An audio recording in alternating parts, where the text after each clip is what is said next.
అందరికీ జైభీమ్. నేను రాజేష్ మహాజన్ అండి, తెలుగుదేశం పార్టీ రాష్ట్ర అధికార ప్రతినిధిని.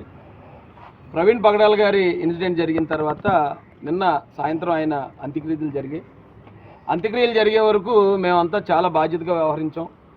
ఎక్కడ ప్రజలు ఆందోళన చెందకుండా, ప్రజలను రెచ్చగొట్టకుండా, మా చేతనైనంత వరకు శాంతి భద్రతల సమస్యలు రాకుండానే, ఇది 90% చూస్తుంటే, పరిస్థితులు చూస్తుంటే యాక్సిడెంట్ కొన్ని ఎవరు ఆందోళన చెందకండి. ఆ 10% ఒకవేళ హత్య అయితే కనుక ఖచ్చితంగా దీని గురించి కూలంకుషంగా విచారణ జరిగేదాకా మేము వదలమని మేము ఆల్రెడీ ప్రకటించాం. ప్రభుత్వం కూడా వెంటనే గౌరవ సీఎం గారు, అలాగే గౌరవ లోకేష్ గారు, గౌరవ హోంమంత్రి వంగలపూడి అనిత గారు దీని మీద స్పందించి పోలీసు వారికి కూడా స్ట్రిక్ట్ ఇన్స్ట్రక్షన్లు ఇమీడియట్గా దీని వెనక ఎవరున్నారో తీసుకురమ్మని వారు ఇవ్వటం. ఈ ఆంధ్ర తెలంగాణ రాష్ట్రాల క్రైస్తవ సమాజం తరపున వారి ముగ్గురు కూడా హృదయపూర్వక ధన్యవాదాలు తెలియజేస్తున్నాను. అయితే మేము మొన్నటి నుంచి గమనించింది, నేను ఈరోజు దాకా ఎందుకు మాట్లాడలేదంటే, ఆయన అంత్యక్రియలు శాంతియుతంగా జరగాలి, నేను కూడా దీని గురించి ఇదేమైనా హత్య లేకపోతే ఎవరైనా చంపారనే అనుమానాలు వ్యక్తం చేయడం ద్వారా ఇది శాంతి భద్రతల సమస్య వస్తుందనే ఉద్దేశంతోనే మేము చాలా హుందాగా వ్యవహరించామండి ఈరోజు దాకా. అయితే చాలా ల్యాబ్స్ నేను గమనించాను. ఇక్కడ ఈ ఇన్సిడెంట్ జరిగిన దగ్గర నుంచి ఈరోజు వరకు కూడా స్థానిక పోలీసు వారి నిర్లక్ష్యం కొట్టొచ్చినట్టు కనిపిస్తుంది. ఈ రోజున మేము ఎవరైతే సిట్ ఆఫీసరు దేవకుమార్ గారిని మేము కలుసుకోవడం జరిగింది. ఆయన చాలా క్లియర్గా ఉన్నాడు. అన్నీ కూడా పకడ్బందీగా ఆయన ఏమేమి చేశారు, ఎక్కడెక్కడ టోల్ గేట్లు చూశారు, దాని వెనకాతల ఎంతమంది పనిచేస్తున్నారు, 40 మంది టీం పనిచేస్తున్నారని చాలా క్లారిటీతో వారు చెప్పడం జరిగింది. వారు చెప్పిన దాని మీద మేము పూర్తిగా సంతృప్తి వ్యక్తం చేస్తున్నాం.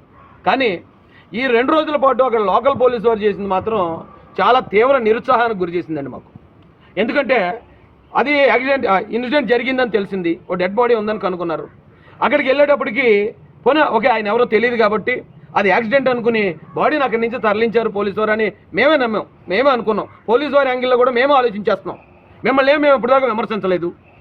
కానీ ఆయన వన్స్ మీరు పోస్ట్ మార్టంలో పెట్టిన తర్వాత జనం 100 మంది 1000 మంది తరలి వస్తున్నప్పుడు, అందరూ అనుమానం వ్యక్తం చేస్తున్నప్పుడు ఎందుకు ఆ క్రైమ్ సీన్ని మీరు ప్రొటెక్ట్ చేయలేదు?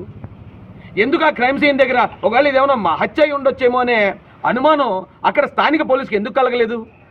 కలకపోతే పోయింది. నేను మధ్యాహ్నం వెళ్ళాను అక్కడికి. సాయంత్రం 6-7 గంటల దాకా లోకల్ సీఏ గారు రాలేదు. లోకల్ సీఏ గారికి నేను ఫోన్ చేస్తే, ఏమంటే ఇది యాక్సిడెంట్లకు కనిపిస్తుందండి అన్నారు. ఓకే, పోనీ ఏంటంటే ఆధారాలు ఇవ్వండి అంటే, మేము కుటుంబ సభ్యులకు చూపిస్తామని చాలా నిర్లక్ష్యంగా సమాధానం చెప్పారు. ఆ సీఏ గారు ఎవరైతే ఉన్నారో, ఏదో గౌరయ్య గారు, ఏదో ఆయన పేరు గౌడ్ గారు. ఏమంటే ఇది 2 రాష్ట్రాల క్రైస్తవుల సమస్య. లక్షలాది మంది దీని మీద ఇంత ఆందోళన చెందుతూ ఉంటే మేము ఓన్లీ ఫ్యామిలీకి మాత్రం చెప్తామని రూల్స్ మాట్లాడారంటే అది పక్కా నిర్లక్ష్యం. ఈ కేసు యొక్క తీవ్రత కానీ, ఈ కేసు యొక్క సున్నితత్వం కానీ ఏమాత్రం తెలియని పోలీసులు ఆ రోజున అక్కడ డ్యూటీ చేశారు. సాయంత్రంకి వచ్చేటప్పటికి ఇది ఇగో 2 ఫుటేజ్ చూపించారు మాకు. ఓకే, అది ఆయన కొవ్వూరు టోల్గేట్ దాటాడు అన్నారు. చూశాను, కరెక్టే. కొవ్వూరు టోల్గేట్కి ఇన్సిడెంట్ జరిగిన ప్లేస్కి 10 కిలోమీటర్లు ఉంది ఎగ్జాక్ట్. ఆయన బండి మీద 60లో వస్తే ఖచ్చితంగా 10 నిమిషాలుగా అక్కడికి వచ్చేస్తారు, అది కరెక్టే.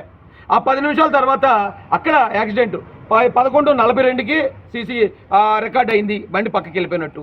సో దారిలో ఏమీ జరగలేదని నమ్మాం. పోలీసు వారు కూడా ఇదిగో ధూళి రేగిందండి, ఇది యాక్సిడెంట్ అండి అన్నారు, అది నమ్మాం.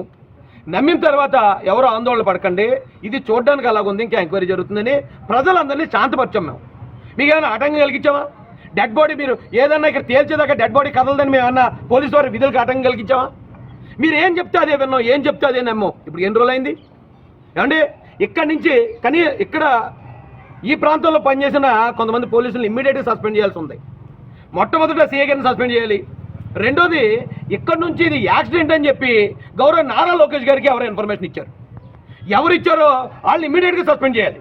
ఎందుకంటే నిన్న ఎస్పీ గారు ఆయన ప్రెస్ మీట్ పెట్టినప్పుడు ఇది ఇంకా యాక్సిడెంట్ అని మేము కన్ఫర్మ్ చేయలేదు, అనుమానాస్పద మృతాన్ని మేము ఎంక్వైరీ చేస్తామన్నారు. మీరు అనుమానాస్పద మృతాన్ని ఎంక్వైరీ చేస్తాం అన్నమాట మాకెందుకు చెప్పలేదు? లోకేష్ గారికి ఎందుకు చెప్పలేదు?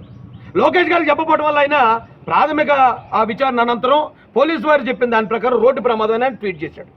ట్వీట్ చేస్తే ఇప్పుడు ప్రతి అడ్డమైనోడు వచ్చి లోకేష్ గారు ఎలా చెప్పేస్తారు, అది రోడ్డు ప్రమాదం అని ఎలా చెప్పేస్తారు అని చెప్పి ఆయన్ని విమర్శిస్తున్నారు.